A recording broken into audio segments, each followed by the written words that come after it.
Students, তো আজকে আমাদের স্টার্ট হচ্ছে সি প্রোগ্রামিং ল্যাঙ্গুয়েজের ক্লাস নাম্বার 13 পার্ট 13। ঠিক আছে, যেরকম আমরা দেখছিলাম যে আমরা লুপ কন্টিনিউ করছিলাম, তো আগের ক্লাসেও আমরা লুপের হোয়াইল লুপের কিছু প্রোগ্রাম করেছিলাম লাস্টের দিকে, যেখানে যেরকম ডিজিট ব্রেক করে ডিজিট গুলোর সাম করা, রিভার্স করা বা প্যালিন্ড্রম চেক করা, আর্মস্ট্রং নাম্বার চেক করা, এই প্রোগ্রামগুলো আমরা আগের ক্লাসে করেছিলাম।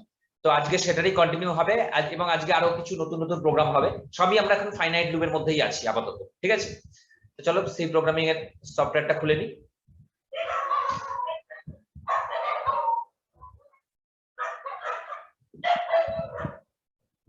আজকে ফার্স্ট যে প্রোগ্রামটা আমরা করব, সেটা যেহেতু আমরা ডিজিট ব্রেকিং এর মধ্যে আছি, মানে আগের দিনের লাস্টের ক্লাসটা যেহেতু ডিজিট ব্রেকিং এই হয়েছে, তা ফার্স্টের আজকে যে প্রোগ্রামটা করব সেটাও ডিজিট ব্রেকিং এর উপরেই হবে। প্রোগ্রামটা হচ্ছে, লেখো write a programme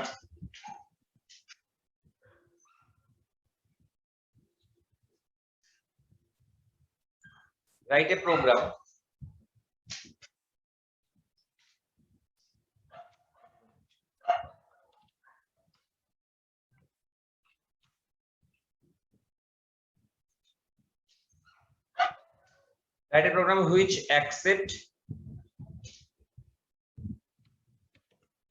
a multi-digit number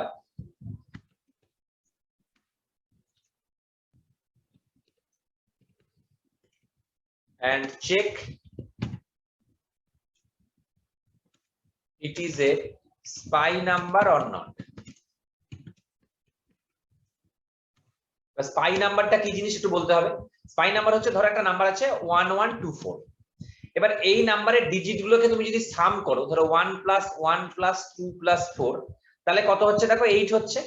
আবার ডিজিট গুলোকে তুমি যদি মাল্টিপ্লাই করো, ধরো 1 × 1 × 2 × 4, তাহলেও দেখো 80 হচ্ছে।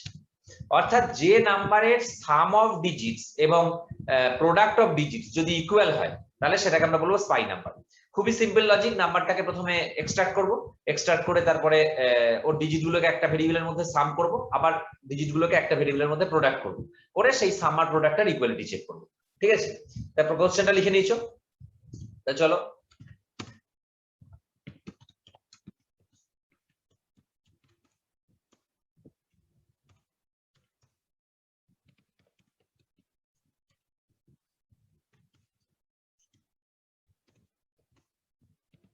নাম্বারের জন্য একটা ভেরিয়েবল লাগবে, ডিজিট গুলো যে খুলবো তার জন্য একটা ভেরিয়েবল লাগবে, আর সাম করব এবং প্রোডাক্ট করব। তাহলে যার মধ্যে সাম করব সেটাকে আমরা 0 দিয়ে ইনিশিয়ালাইজ করব, আর যার মধ্যে আমরা প্রোডাক্ট করব সেটাকে আমরা 1 দিয়ে ইনিশিয়ালাইজ করব। কারণ পি এর সঙ্গে যখন মাল্টিপ্লাই হবে, 0 থাকলে ওটা সব 0 হয়ে যাবে, কারণ 0 এর সাথে তুমি যাই মাল্টিপ্লাই করো ওটা 0 হয়ে যায়। সেই কারণে যার মধ্যে প্রোডাক্ট হবে সেটা সবসময় 1 দিয়ে ইনিশিয়ালাইজ হবে। আর তো কিছু ভেরিয়েবল এখানে লাগবে না। এবার ইনপুট করো নাম্বারটা।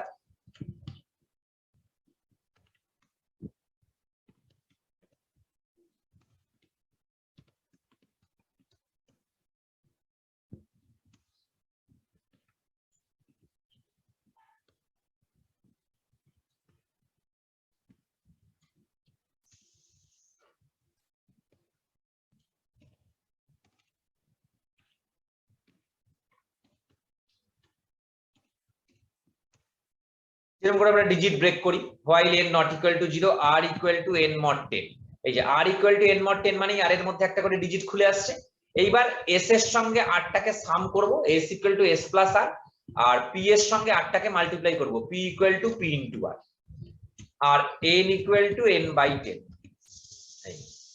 ঠিক আছে, তাহলে r equal to n mod 10, তাহলে আটটা ডিজিট এক্সট্রাক্ট হচ্ছে 8টাতে। তারপরে s এর সঙ্গে ডিজিটটা প্লাস হচ্ছে আর p এর সঙ্গে ডিজিটটা মাল্টিপ্লাই হচ্ছে, আর n equal to n/10 করছি, কারণ প্রত্যেকবার নাম্বারটা কোশ্চেনটাকে আমরা আবার নিচ্ছি, পরের বার সেই কোশ্চেনটাকে নিচ্ছি, কারণ নাম্বারটা কমাতে হবে।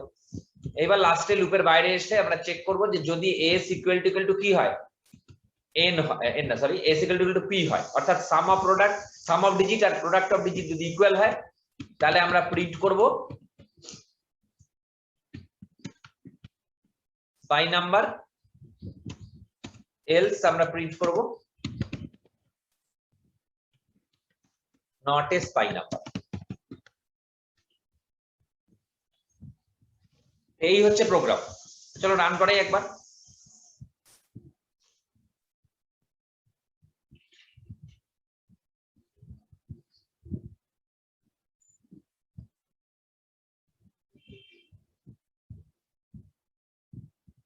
দেখো যে কোনো একটা নাম্বার দাও, ওইটাই দাও 1124। তাহলে দেখো 1124 হচ্ছে আমাদের স্পাই নাম্বার। চলো আর একবার রান করাই, অন্য একটা নাম্বার দিই, এটা নট এ স্পাই নাম্বার। ঠিক আছে, 1124 এর যে কোনো কম্বিনেশনই স্পাই নাম্বার হবে। তার মানে ধরো 4121, তো এটাও স্পাই নাম্বার হবে। অর্থাৎ আবার বলছি, লজিক খুবই সিম্পল। যে নাম্বারের সাম অফ ডিজিট এবং প্রোডাক্ট অফ ডিজিট ইকুয়াল তাকে আমরা স্পাই নাম্বার বলি। তা সেটাই আমরা করছি, নাম্বারগুলোকে এক্সট্রাক্ট করে সাম অফ ডিজিট করছি, নাম্বারগুলোকে এক্সট্রাক্ট করে প্রোডাক্ট অফ ডিজিট করছি, এবং তারপরে দুটোর ইকুয়ালিটি চেক করছি লুপের বাইরে। ক্লিয়ার হয়ে গেল? চলো এবার একটা অন্য প্রোগ্রামে যাই আমরা। এটা ডিজিট ব্রেক, হ্যাঁ এখানেও একটা ডিজিট ব্রেকিং লাগবে। তো সেটা হচ্ছে write a program which check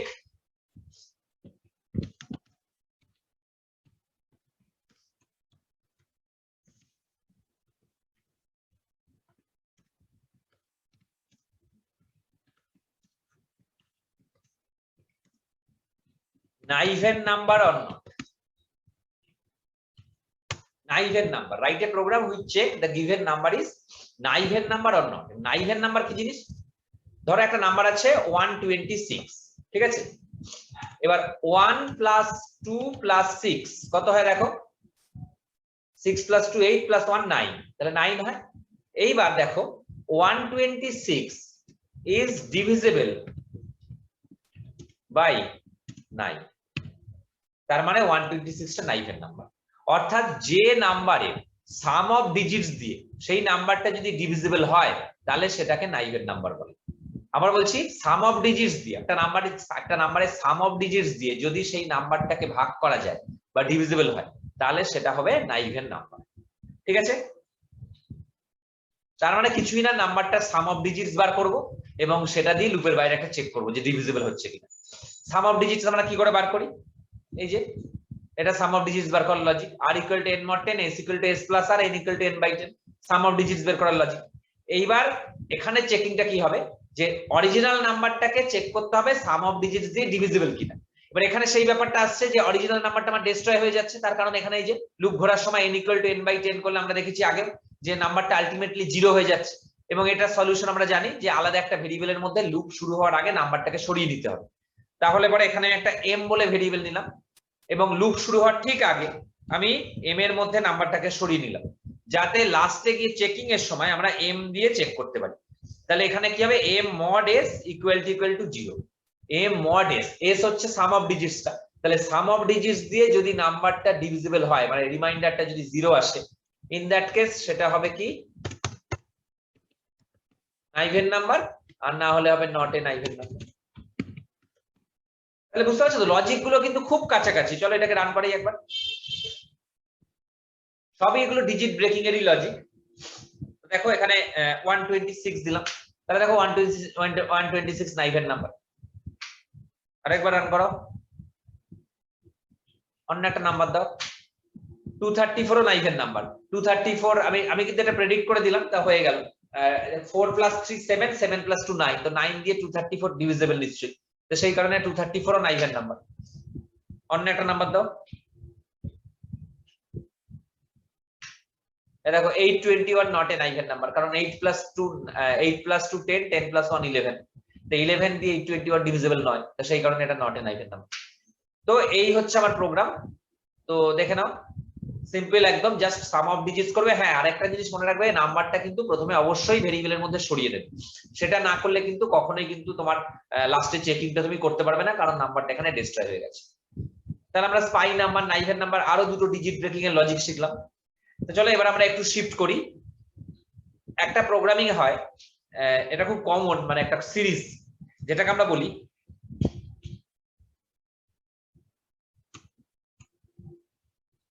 Fibonacci series.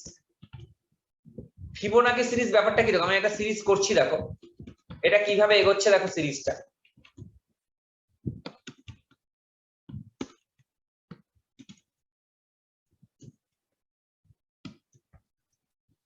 এরকম করে চলতে থাকে। তো দেখো সিরিজটা কিভাবে এগোচ্ছে, বুঝতে পারছো? সিরিজটা এগোচ্ছে, দেখো এটা হচ্ছে আগের দুটো ডিজিটের যোগফল পরের ডিজিটটাতে যাচ্ছে। মানে প্রথম 0 আর 1টাকে তুমি স্ট্যাটিক ধরো, মানে এই 0টা আর এই 1টাকে তুমি স্ট্যাটিক ধরো। এবার দেখো 0 প্লাস 1 কত হচ্ছে 1। আবার দেখো আগের দুটো ডিজিট 1 প্লাস 1 কত হচ্ছে 2। আবার দেখো 2 প্লাস 1 কত হচ্ছে 3। এরকম ভাবে এগোচ্ছে। 3 প্লাস 2 কত হচ্ছে 5। 5 প্লাস 3 কত হচ্ছে 8। তো এটাকে আমরা বলি, এই সিরিজটার একটা নাম আছে, এটাকে আমরা বলি ফিবোনাকি সিরিজ। এই সিরিজটাকে আমরা বলি ফিবোনাকি সিরিজ, ঠিক আছে। তো এটা এটা করার একটা সুন্দর ফর্মুলা আছে, কিছুই না, দুটো দুটো টোটাল 3টে ভেরিয়েবল লাগবে। দুটো ভেরিয়েবলের মধ্যে আমরা ইনিশিয়ালি 0 আর 1 রাখবো, এবং থার্ড ভেরিয়েবল আমরা দুটো ভেরিয়েবলের সাম করব, এবং পরের বার থেকে কি করব, একটা করে শিফট করিয়ে দেবো, মানে জাস্ট ভেরিয়েবল গুলো মানে আগের দুটো নাম্বারকে ওই প্রথম দুটো ভেরিয়েবলে শিফট করিয়ে দেবো। তা কিভাবে হবে আমি আগে প্রোগ্রামটা একবার করে নিচ্ছি, তারপর আমি ওটাকে এক্সপ্লেনেশনে যাচ্ছি।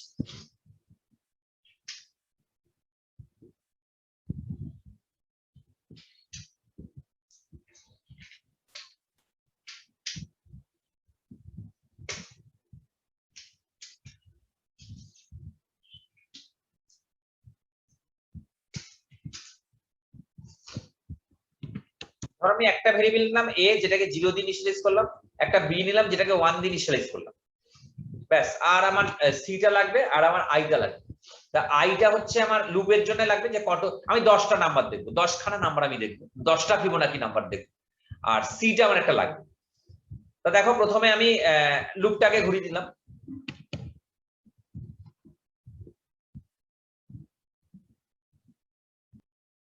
তো i equal to 1,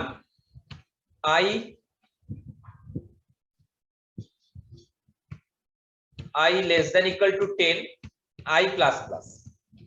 এখানে আমি আইটাকে জাস্ট কি জন্য ইউজ করছি বলতো, এখানে আমি আইটা জাস্ট কাউন্টিং, মানে কটা নাম্বার আমার দেখাবে, কটা ফিবোনাকি নাম্বার দেখাবে, শুধু এই কারণেই আই ইউজ হচ্ছে। এখানে পার্সেন্টেজ দিয়ে আমি পাশাপাশি প্রিন্ট করে দিচ্ছি, এটা এ কে প্রিন্ট করো প্রথমে, কারণ এটা প্রথমে 0 আছে। এইবার লজিকটা হচ্ছে এরকম, c equal to a plus b, তারপরে a ইকুয়াল টু b আর b ইকুয়াল টু c। এই হচ্ছে আমার লজিক, ছোট্ট প্রোগ্রাম। চলো এবার রান করাই, প্রথম 10টা ফিবোনাকি নাম্বার দেখাচ্ছে কিনা দেখি।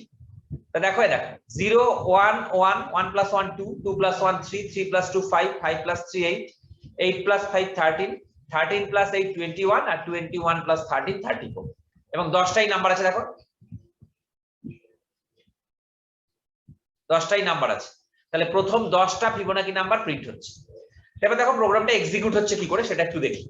আমার এখানে 3টে ভেরিয়েবল a b আর c। তা প্রথমবার ইনিশিয়াল স্টেজে এর ভ্যালু 0 আর b এর ভ্যালু 1, তাহলে আমি a কে প্রিন্ট করছি, এটা লক্ষ্য রাখো, মানে এটাই প্রিন্ট হচ্ছে, তাহলে a প্রিন্ট হলো মানে 0 প্রিন্ট হলো। তারপর c equal to a plus b, তার মানে c equal to a plus b মানে 0 প্লাস 1, তাহলে c এর ভ্যালু কত হলো 1 হলো।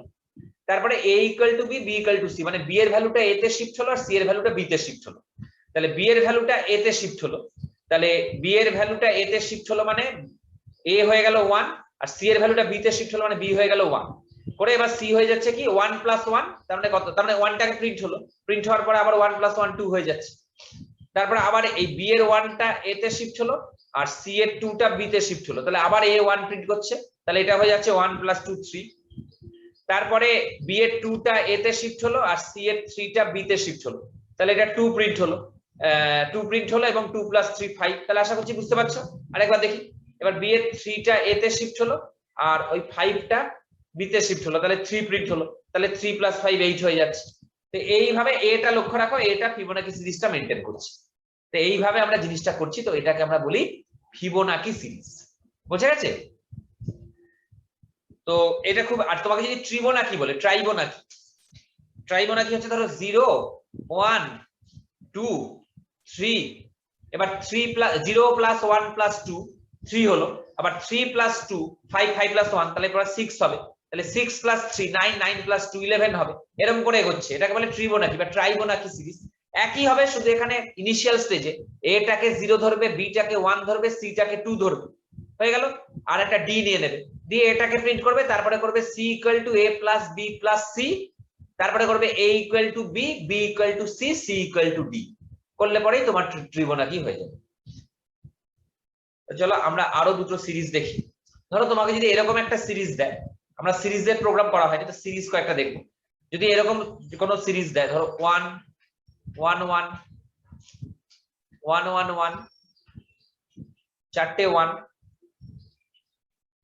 পাঁচটা 1, মানে এরকম কোনো সিরিজ যদি তোমাকে দেয় যে একটা 1, দুটো 1, তিনটে 1, চারটে 1, পাঁচটা 1, কিছুই না, এটা একটা ভেরিয়েবলের মধ্যে প্রথমে 1টা ইনিশিয়ালাইজ করবে, করে পরের বার কি করবে, সেই 1 × 10 + 1 এরকম করে হবে।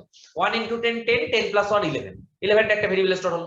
আবার 11 × 10 + 1, আবার 1 1 1 × 10 + 1, মানে ইনটু 10 + 1, মানে নাম্বার ইনটু 10 + 1। তো এইটা হচ্ছে আমার হবে, এগুলোকে আমরা সিরিজ বলি।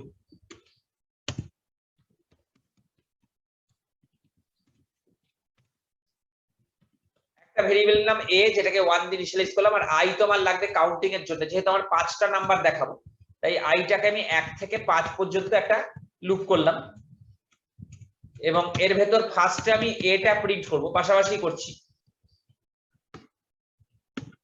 ফার্স্টে আমি a টা প্রিন্ট করব, এবং তারপরে জাস্ট করব a = a × 10 + 1, ব্যাস। a = a × 10 + 1, তাহলে এবার হয়ে যাবে। রান করাও, এই দেখো 1 1 1 1 1 1, যেরকম বললাম ইনটু 10 + 1 করলেই অটোমেটিক্যালি নাম্বারগুলো আমার এরকম ভাবেই ফর্ম করবে। ক্লিয়ার তো? আর যদি আমাকে সিরিজটা এরকম বলতো,